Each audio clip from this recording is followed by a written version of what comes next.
semua.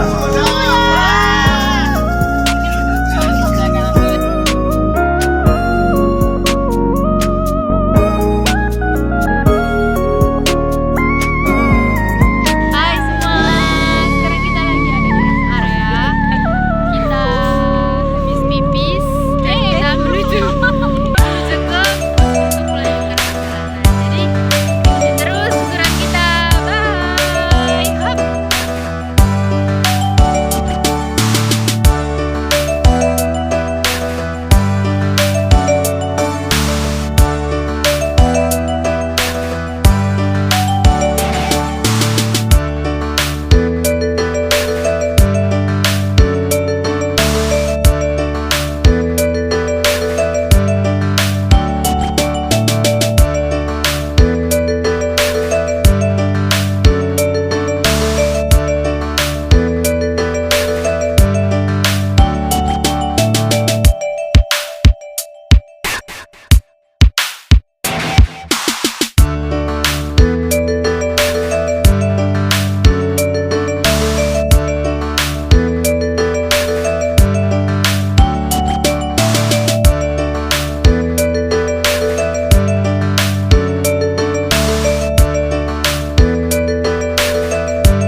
Keraton Ngayogyakarta Hadiningrat adalah istana resmi Kesultanan Ngayogyakarta Hadiningrat yang menjadi pusat pemerintahan dan budaya Jawa. Dibangun pada abad ke-18, keraton ini tidak hanya menjadi kediaman sultan, tetapi juga pusat dari berbagai tradisi, seni, dan upacara adat Jawa. Keraton ini didirikan setelah Perjanjian Giyanti pada tahun 1755 yang membagi Kerajaan Mataram menjadi dua, yaitu Kesultanan Surakarta dan Kesultanan Ngayogyakarta. Keraton Ngayogyakarta kemudian menjadi pusat kekuasaan Sultan Hamengkubuwono I dan keturunannya. Keraton Ngayogyakarta Hadiningrat atau Keraton Yogyakarta merupakan istana resmi Kesultanan Ngayogyakarta Hadiningrat yang kini berlokasi di Kota Yogyakarta, Daerah Istimewa Yogyakarta, Indonesia. Walaupun kesultanan tersebut secara resmi telah menjadi bagian Republik Indonesia pada tahun 1950, kompleks bangunan keraton ini masih berfungsi sebagai tempat tinggal sultan dan rumah tangga istananya yang masih menjalankan tradisi kesultanan hingga saat ini. Keraton ini kini juga merupakan salah satu objek wisata di Kota Yogyakarta. Sebagian kompleks keraton merupakan museum yang menyimpan berbagai koleksi milik kesultanan, termasuk berbagai pemberian dari raja-raja Eropa, replika pusaka keraton, dan gamelan. Dari segi bangunannya, keraton ini merupakan salah satu contoh arsitektur istana Jawa yang terbaik, memiliki bailerung mewah dan lapangan serta pavilion yang luas. Arsitektur keraton Ngayogyakarta sangat khusus dengan perpaduan gaya Jawa dan pengaruh Islam. Bangunan utama seperti bangsal kencana memiliki ornamen yang sangat indah dan melambangkan kosmologi Jawa. Tata ruang keraton juga memiliki makna filosofis yang mendalam, mencerminkan hubungan manusia dengan alam semesta. Lalu ini gapura termasuk tambahan baru tahun 1928. Kalau keraton 1756.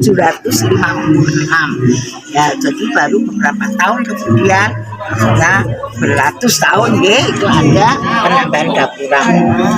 Itu di bawah ada tulisan Jawa yang menyebut Dono Pratopo. Jadi Dono Pratopo merupakan nama pintu gerbang masuk ke halaman utama. Jadi setiap bagian itu ada pintu, ada namanya. Seperti yang kita lalui tadi, pintu Sri Manganti sesuai dengan namanya.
Oke, jadi seperti yang tandu saat sekarang sudah tidak lagi kita pergunakan.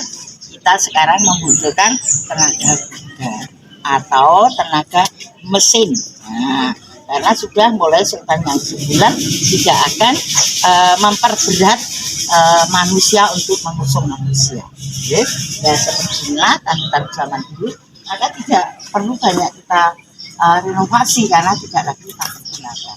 Tapi kalau kereta ya masih bagus karena masih sering kita pergunakan. Hanya kereta kita simpan di dalam Roto Pijayan, jadi di museum kereta. Ya mungkin kalau sudah ada yang pernah ke sana. Oke, kita masuk ke sana. Ini sudah di bagian 4 halaman utama. Rumah tinggal Sultan itu ya salah satu bangunan yang warna kuning itu namanya Gedung Kuning. Ya.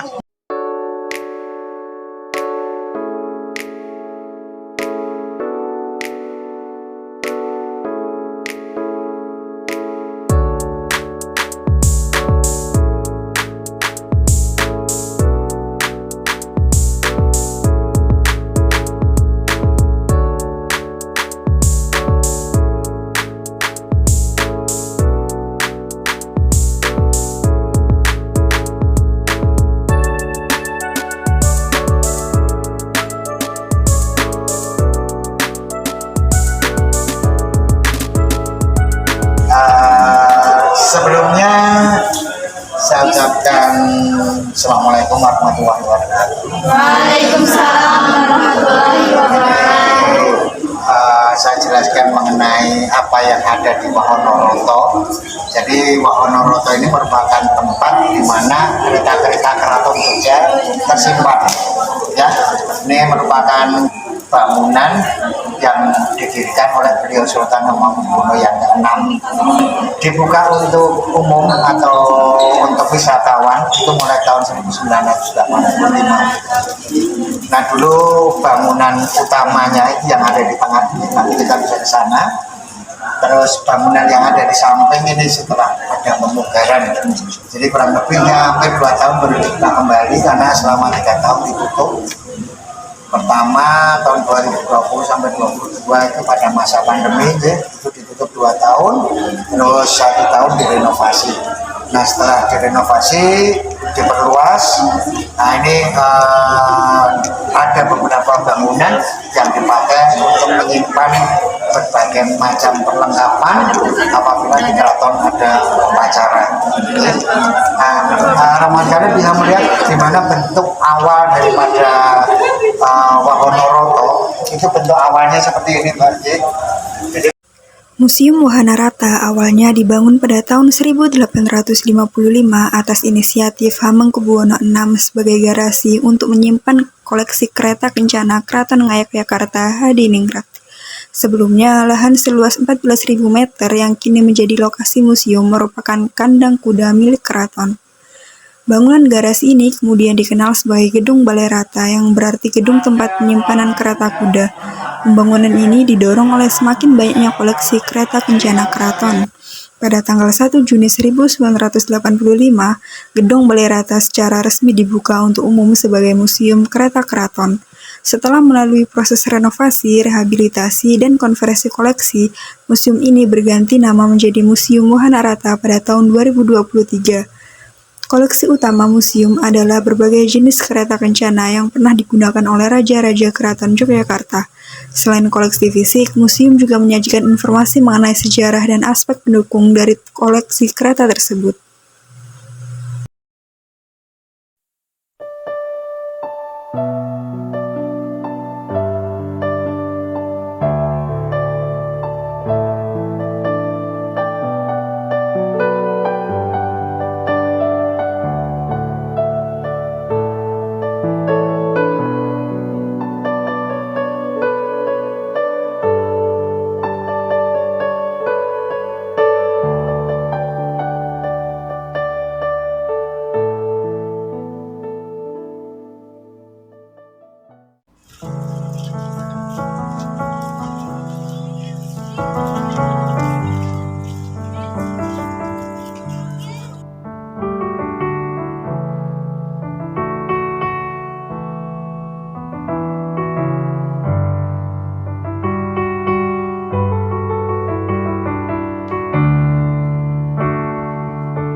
Ramayana yang dibawakan pada pertunjukan ini serupa dengan yang terpahat pada Candi Prambanan.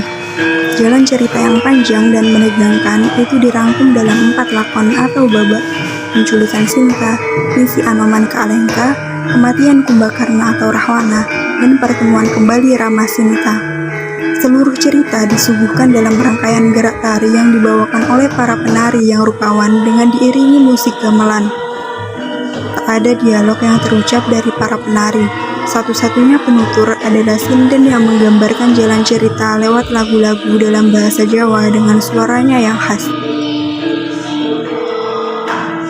Negeri Mantili yang dipimpin seorang raja bernama Prabu Janaka mempunyai putri cantik jelita bernama Dewi Sinta. Untuk menentukan calon suami diadakan suatu sayembara. Akhirnya sayembara tersebut dimenangkan oleh putra mahkota kerajaan Ayodhya yang bernama Rama Wijaya. Prabu Rahwana Raja Alengkadiraja sangat menginginkan memperistri Dewi Widawati. Setelah melihat Dewi Sinta, Rahwana menganggap bahwa Sinta adalah titisan Dewi Widawati yang selama ini dicari-cari.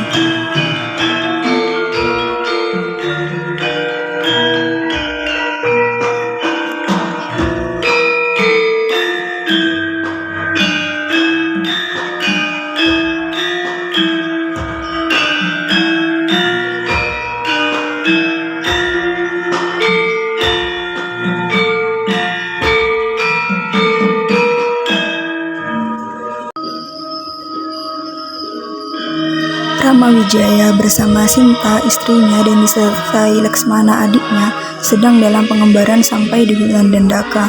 Rahwana melihat Sinta timbul niat untuk memiliki, maka dicarilah akal, yaitu dengan mengubah seorang pengikutnya yang bernama Marica menjadi seekor kijang kencana untuk menggoda. Melihat keelokan kijang tersebut, Sinta meminta Rama untuk menangkapnya. Rama berusaha mengejar kijang tersebut dan meninggalkan Sinta bersama Laksmana. Sinta sangat cemas dikarenakan Rama lama belum kembali. Sinta menyuruh Laksmana untuk mencari Rama. Sebelum meninggalkan Sinta, Laksmana mengingkarinya dengan lingkaran magis untuk menjaga keselamatan Sinta. Rahwana yang telah mengetahui Sinta telah ditinggal seorang diri berusaha untuk menculiknya.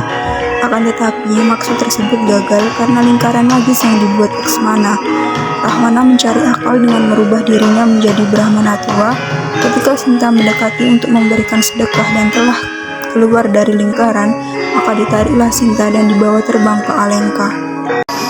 Dalam pengejaran, akhirnya kijang dipanah Rama. Ternyata kijang tersebut berubah menjadi raksasa kala Marica, sehingga terjadilah perang dengan Rama. Marica akhirnya terpanah oleh Rama. Laksmana menyusul Rama mengajak untuk segera menemui Sinta. Perjalanan Rahwana membawa Sinta ke Alengka terhambat oleh seekor burung Garuda bernama Jatayu. Jatayu ingin menolong Sinta yang dikenalinya sebagai putri Prabu Janaka, sahabatnya. Dalam peperangan tersebut, Jatayu dapat dilumpuhkan Rahwana.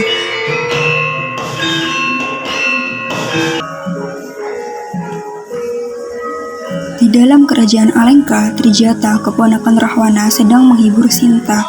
Tiba-tiba Rahwana datang untuk membujuk Sinta agar mau menjadi istrinya. Namun bujuk rayu Rahwana ditolak, sehingga Rahwana bermaksud untuk membunuhnya, tetapi berhasil dicegah. Trijata meminta Rahwana untuk bersabar dan Trijata menyanggupi untuk menjaga Sinta. Di dalam kesedihannya, Sinta dikejutkan dengan tembang yang dibawakan oleh kera putih Hanuman. Setelah kehadirannya diketahui Sinta, segera Hanuman menghadap untuk menyampaikan maksud kehadirannya sebagai utusan Rama. Setelah selesai menghadap Sinta, Hanuman segera ingin mengetahui kekuatan kerajaan Alengka. Maka dirusaklah keindahan taman kerajaan. Akhirnya Hanuman tertangkap oleh Indrajit, putra Rahwana, kemudian dibawa menghadap Rahwana. Karena marahnya Hanuman akan dibunuh, tetapi dicegah oleh Kumbakarna. Ia tidak setuju dengan tindakan kakaknya. Karena dianggap Kumbakarna menentang, maka diusirlah dari kerajaan Alengka. Akhirnya Hanuman dicatui hubungan dengan dibakar hidup-hidup. Tetapi Hanuman bukannya mati, bahkan dengan api tersebut, Hanuman membakar kerajaan Alengka. Setelah itu, ia kembali menghadap Rama.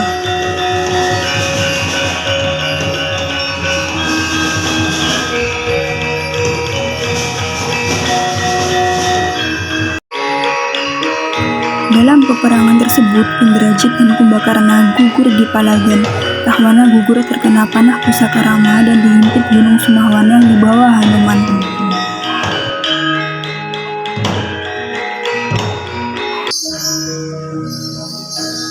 Dengan diangkar Hanuman, Sinta menghadap Rama.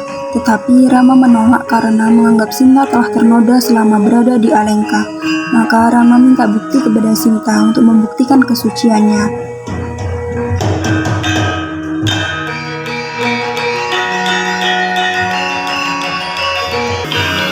Dengan sukarela, Sinta bakar diri. Karena kebenarannya, kesucian Sinta dan pertolongan Dewa Api, Sinta selamat dari api. Setelah terbukti kesuciannya, Rama menerima kembali Sinta dengan perasaan haru dan bahagia.